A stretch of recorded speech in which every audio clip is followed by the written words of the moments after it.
bạnជំរាបសួរលោកគ្រូអ្នកគ្រូចឹងនៅក្នុងវីដេអូនេះខ្ញុំនឹងធ្វើការណែនាំអំពីល្បែងសិក្សាគណិតវិទ្យាបែប digital មួយដែលល្បែងសិក្សានេះគឺវាផ្សារភ្ជាប់ទៅនឹងល្បែងកំសាន្តប្រពៃណីខ្មែររបស់យើងផងដែរហើយពេលដែលយើងរៀនគឺជាល្បែងមួយដែលធ្វើឲ្យសិស្សនឹងគឺសប្បាយរីករាយហើយក៏ធ្វើឲ្យសិស្សនឹងបានស្គាល់អំពីល្បែងប្រជាប្រិយខ្មែរផងដែរបាទអញ្ចឹងនៅក្នុងកម្មវិធីនេះគឺវាមានល្បែងសិក្សាចំនួនដល់ទៅ5ប្រភេទឥឡូវខ្ញុំនឹងបង្ហាញអំពីល្បែងទី1ទាក់ទងជាមួយនឹងទាញព្រ័ត្របាទបែបគណិតវិទ្យាណាបាទអញ្ចឹងយើងប្រើងាយស្រួលមែនតើសម្រាប់ប្រមាណវិធីទាំង4បូកដកគុណហើយនឹងចែកបាទ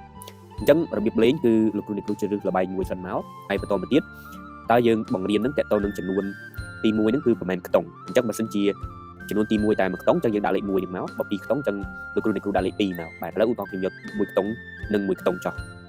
ហើយយើងអាចធ្វើការបង្កើតតើយើងចង់បានចំនួនសំណួរប៉ុន្មានបាទដើម្បីនៅពេលដែលគាត់លេងដល់សំណួរហ្នឹងគឺនឹងឈ្នះតែម្ដងឥឡូវខ្ញុំយក3សំណួរចុះបាទបើឆ្លើយត្រូវទាំង3នឹងឈ្នះហើយត្រង់នេះយើងអាចដូរឈ្មោះបានយើងចង់ដាក់ក្រុម1ក្រុម2ក៏បានបាទឬក៏អ្នកលេងទី1អ្នកលេងទី2ក៏បានហើយត្រង់នេះគឺយើងអាចធ្វើការជ្រើសរើសនៅរូបតំណាងក៏បានឬក៏យើងអាចជ្រើសរើសរូបខាងក្រោមដែលមានស្រាប់នេះក៏បានឥឡូវខ្ញុំជ្រើសរើសរូបតាក់ទងនឹងទាញព្រ័ត្រចុះបាទអូខេខ្ញុំយករូបនេះបាទហើយចំពោះក្រុម2គឺខ្ញុំយករូបនេះចុះបាទបន្តទៀតគឺតើតាក់ទងជាមួយនឹងប្រមាណវិធីអីគេបាទឥឡូវខ្ញុំយកតាក់ទងនឹងប្រមាណវិធីបូកចុះបាទយើងចុចទៅអូខេអញ្ចឹងគឺយើងនឹងចូលទៅដល់កន្លែងលេងនេះហើយណាបាទអញ្ចឹងយើងដឹងហើយសំណួរមិញគឺយើងដាក់3មានន័យថាបើគាត់ឆ្លើយត្រូវទាំង3អញ្ចឹងគាត់នឹងឈ្នះតែម្ដងឥឡូវគឺនេះក្រុមអ្នកលេងទី1បាទអញ្ចឹងបើគាត់ឆ្លើយឧទាហរណ៍ថាឃើញបាទចំណុចទី3ណាបាទចុចបញ្ជូនទៅអញ្ចឹងនៅពេលគាត់ចុចបញ្ជូនអញ្ចឹងគាត់នឹងទាញគេបាទនេះគឺទាញព្រ័ត្រណានឹងទាញគេកាន់តែខិតជិតដល់កន្លែងឈ្នះអញ្ចឹងឧទាហរណ៍ថាគាត់ឆ្លើយមួយទៀតបាទស្មើនឹង11អញ្ចឹងគឺត្រឹមត្រូវណានេះ4បូកនឹង7អញ្ចឹងគាត់ចុចបញ្ជូនបាទអញ្ចឹងបើគាត់ឆ្លើយត្រូវមួយសំណួរទៀតគាត់នឹងឈ្នះហើយចំណែកក្រុមទី2គឺយើងឲ្យគាត់ឡើងមកចុចដៃណាឧទាហរណ៍គាត់រកឃើញចម្លើយហើយអញ្ចឹងគាត់ចុច8បាទអញ្ចឹងគឺវាទាញបាទគ្នាទៅវិញទៅមកអញ្ចឹងណាគ្រាន់តែក្រុមណាដែលលឿនជាងគេបាទហើយឧទាហរណ៍បើយើងចុចខុសបាទអញ្ចឹងអត់មានអីទាញទេណាបាទដោយសារយើងចុចមិនត្រឹមត្រូវអញ្ចឹងគឺសិស្សសប្បាយមែនតើយើងចែកសិស្សជា2ក្រុមបាទឥឡូវខ្ញុំទៅចូលល្បែងមួយទៀតគឺតាក់ទងជាមួយនឹងឡើងសសរខ្លាញ់បន្តទៀតគឺឥឡូវខ្ញុំយកលេខ1ខ្ទង់ដែលទៅដើម្បីងាយស្រួលបាទប៉ុន្តែចំពោះលោកគ្រូដែលបង្រៀនសិស្សគឺយើងយកតាមមេរៀនដែលយើងបង្រៀនដល់ទៅតើប្រហែលខ្ទង់បាទបូកឬក៏ដកគុណឬក៏ចែកចឹងទៅនឹងប្រហែលខ្ទង់ហើយប្រហែលសំណួរដែលយើងដាក់ឲ្យឈ្នះបើគាត់ឆ្លើយត្រូវអញ្ចឹងអានេះតាក់ទងនឹងឡើងសសរខ្លាញ់ខ្ញុំជ្រើសរើសរូបភាពឡើងនេះបាទអានេះរូបភាពនេះយើងដាក់អីក៏បានដែរប៉ុន្តែខ្ញុំដាក់រូបនេះទៅដើម្បីឲ្យវាតាក់ទងដើម្បីឲ្យមើលទៅវាស័ក្តិសមជាមួយនឹងហ្គេមរបស់យើងបាទអញ្ចឹងយើងអាចបាទឡើងសសរខ្លាញ់នេះគឺវាមានខុសប្លែកពីទាញព្រ័ត្របន្តិចអញ្ចឹងនេះបូកទៅគឺស្មើ15អញ្ចឹងខ្ញុំដាក់15បាទអញ្ចឹងគាត់ឡើងបើបានឆ្លើយត្រូវ2សំណួរទៀតគាត់នឹងឡើងលើកទៀនតែម្ដងឥឡូវស្មើ7ប៉ុន្តែបើសិនជាគាត់ឆ្លើយខុសទេបើគាត់ឆ្លើយខុសបាទខ្ញុំដាក់លេខ2ចុះអញ្ចឹងចំណុចនេះបាទគឺវានឹងធ្វើការធ្លាក់ចុះមកក្រោមវិញអញ្ចឹងសិស្សគាត់ងាយស្រួលនៅក្នុងការប្រកួតប្រជែងគ្នាហើយគាត់មានបំរុងប្រយ័ត្នទៀតអញ្ចឹងបើគាត់គិតលេខអត់ត្រូវអញ្ចឹងវាអាចធ្លាក់មកវិញបាទនេះចំពោះល្បែងឡើងសសរខ្លាញ់បាទអញ្ចឹងសិតតែល្បែងប្រពៃណីខ្មែររបស់យើងបាទវាក្អមអូខេឥឡូវខ្ញុំដាក់3សំណួរដែរបាទដោយសារខ្ញុំធ្វើបង្ហាញជូនលោកគ្រូអ្នកគ្រូទេប៉ុន្តែបើសិនជាលោកគ្រូអ្នកគ្រូបរៀនផ្ទាល់ក៏យើងដាក់តាមអ្វីជាក់ស្ដែងតាមពេលវេលារបស់យើងតើសល់ច្រើនទេសម្រាប់យើងលេងល្បែងសិក្សាតោះអញ្ចឹងឈ្មោះនេះគឺយើងអាចកែបានខ្លួនឯងទេឥឡូវខ្ញុំដាក់រូបតាក់ទងជាមួយនឹងនេះគឺវាក្អមនេះចឹងយើងដាក់រូបវាក្អមចុះឲ្យវាស័ក្តិសមជាមួយនឹងបរិបទបាទអូខេហើយចំពោះរូបភាពនេះបើលោកគ្រូអ្នកគ្រូចង់បានគឺអាចចុច link ដើម្បីចូលទៅក្នុង channel Telegram របស់សាលាបឋមសិក្សាឧត្តរប្រកតែម្ដងបាទហើយសូមបញ្ជាក់ដែរកម្មវិធីនេះគឺបង្កើតឡើងដោយគ្រូនៅសាលាបឋមសិក្សាឧត្តរប្រកនេះអញ្ចឹងខ្ញុំចុចប្រមាណវិធីគុណចុះបាទ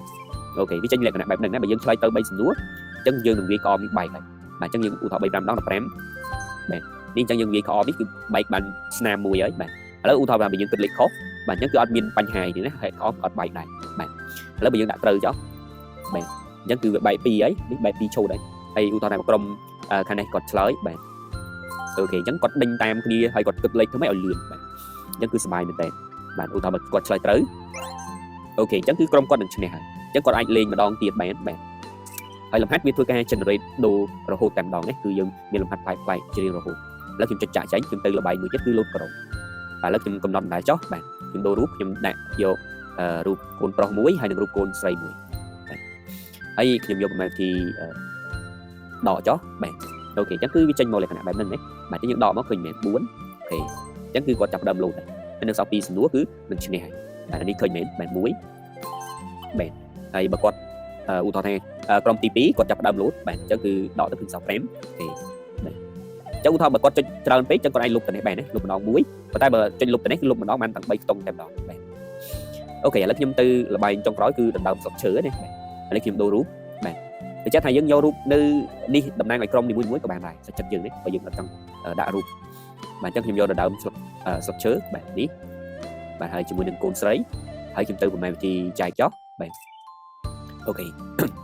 ចានេះគឺ10ចែកនឹង5បាទហ្នឹងគឺបាន2អូខេខ្ញុំចុចក្រុមទី1ចុះបាទអញ្ចឹងនៅពេលដែលត្រូវគឺនឹងរត់មកមុខហ្នឹងបាទអញ្ចឹងគឺងាយស្រួលក្នុងការលេខបាទ35បាទចែកនឹង7ទៅបាទអញ្ចឹងសល់តែមួយសំណួរទៀតបាទគាត់នឹងឈ្នះហើយបាទអូខេអញ្ចឹងគាត់ធ្វើការចុចតាមនឹងបាទអូខេចំពោះកម្មវិធីល្បែងសិក្សានេះគឺលេងជាលក្ខណៈជាក្រុមបាទហើយកម្មវិធីនេះគឺបង្កើតឡើងដោយសាលាបឋមសិក្សាឧត្តរប្រុសតែម្ដងដើម្បីជំនួយធ្វើម៉េចឲ្យកូនគាត់ចូលចិត្តនៅក្នុងការរៀនគណិតវិទ្យាដើម្បីឲ្យគាត់ចេះសហការគ្នាជាក្រុមបាទដើម្បីធ្វើការឲ្យបានកាន់តែលឿនកាន់តែឆាប់រហ័សហើយអ្វីដែលពិសេសមួយទៀតនោះគឺជាការរៀនបែប digital ដើម្បីឲ្យកូនគាត់ស្រឡាញ់លើផ្នែកបច្ចេកវិទ្យា digital បាទអញ្ចឹងនៅក្នុងវីដេអូនេះគឺខ្ញុំមានតែប៉ុណ្្នឹងសូមអរគុណសូមជម្រាបលា